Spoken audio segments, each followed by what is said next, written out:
Fellow Gambians and friends of the Gambia, another year has elapsed once again, giving way to a new year. As we look forward to 2024, we do so with gratitude to the Almighty God for the blessings and achievements of 2023, and we do so with much optimism as well.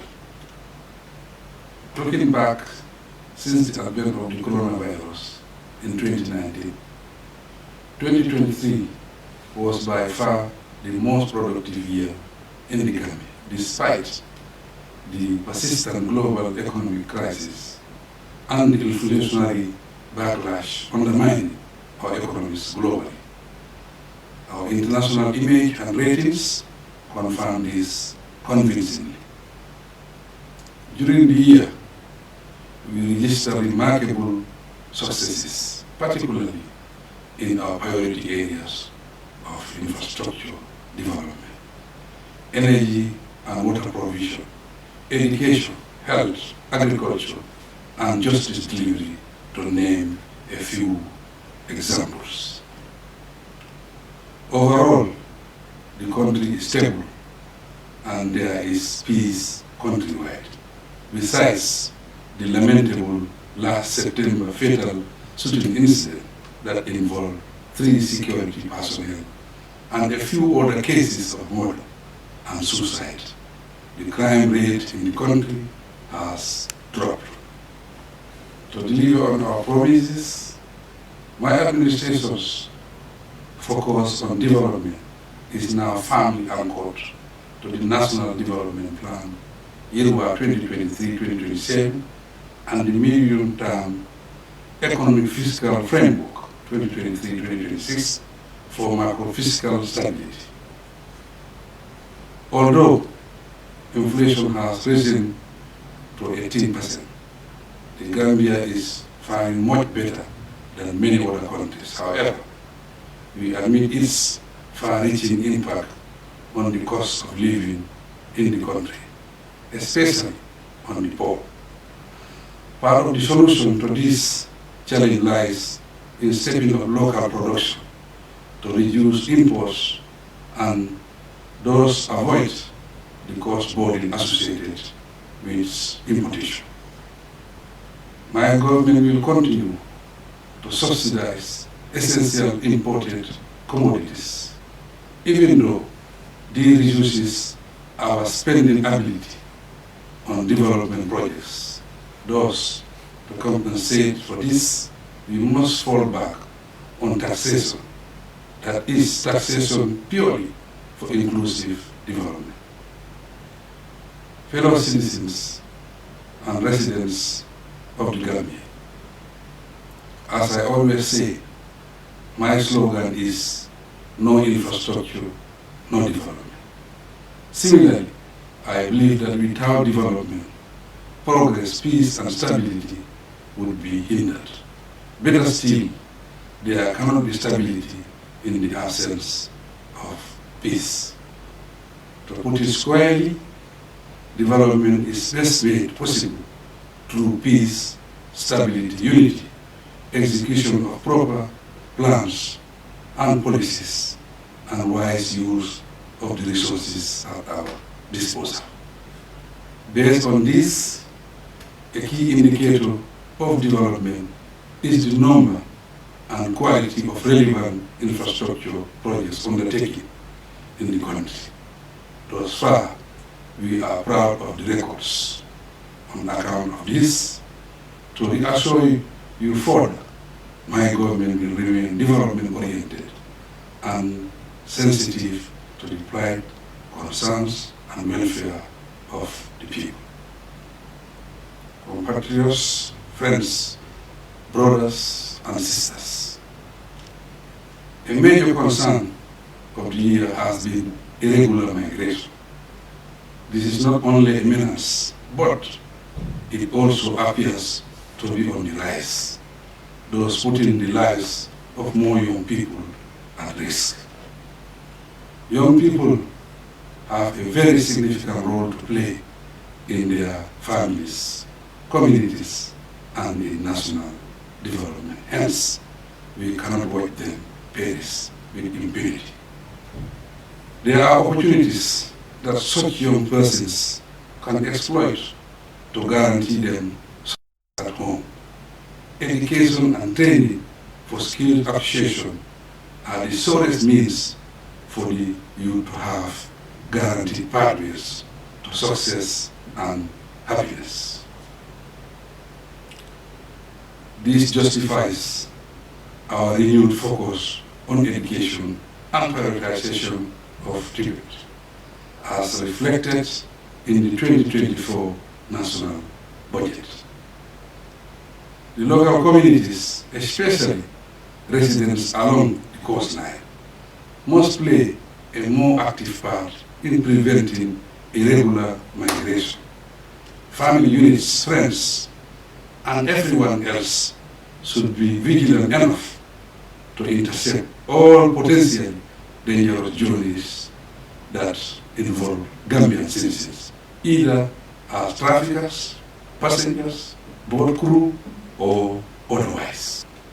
Fellow citizens and friends of the Gambia, like the security sector reform, the civil service reform for better national service delivery is in progress.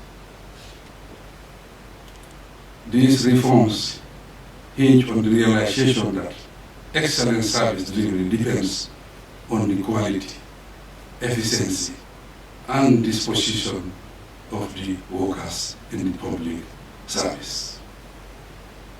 As a result, their welfare will always take center stage so that they have adequate support to perform their duties and responsibilities competently.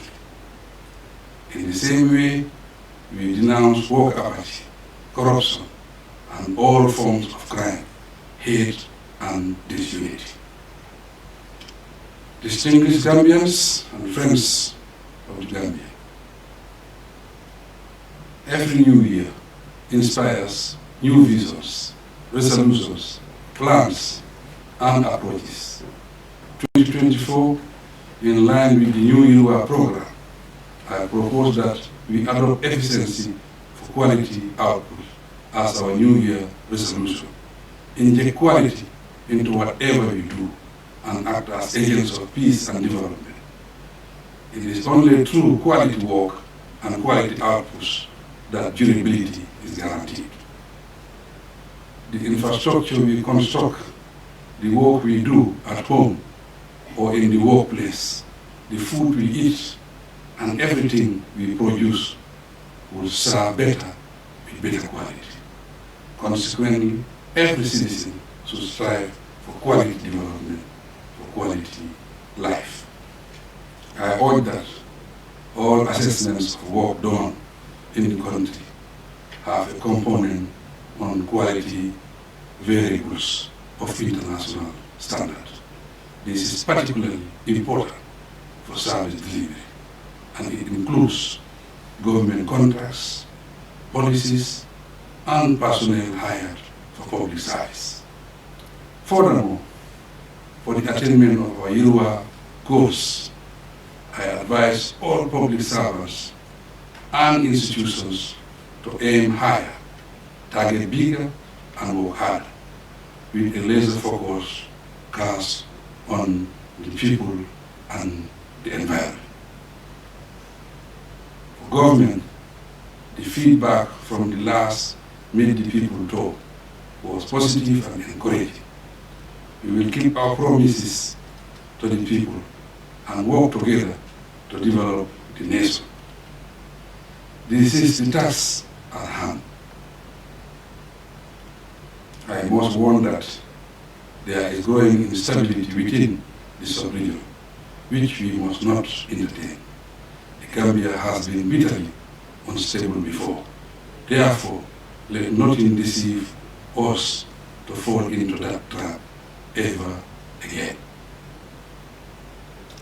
In this regard, the causes of disorder, such as divisive politics, land issues, and ethnic rivalry must not be condoned.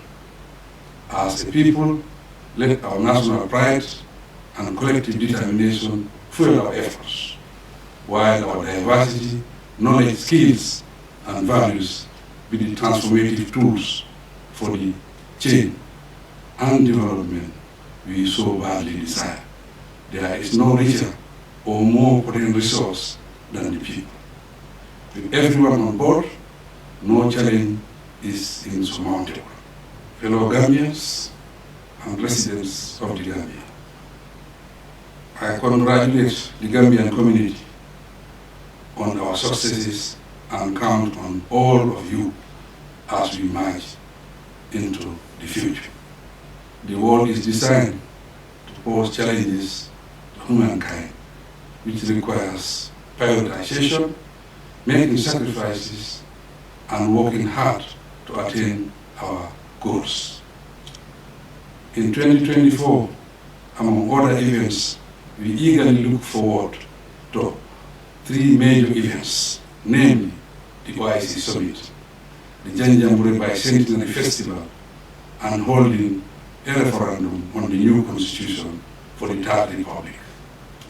The government solicits your support as they unfold.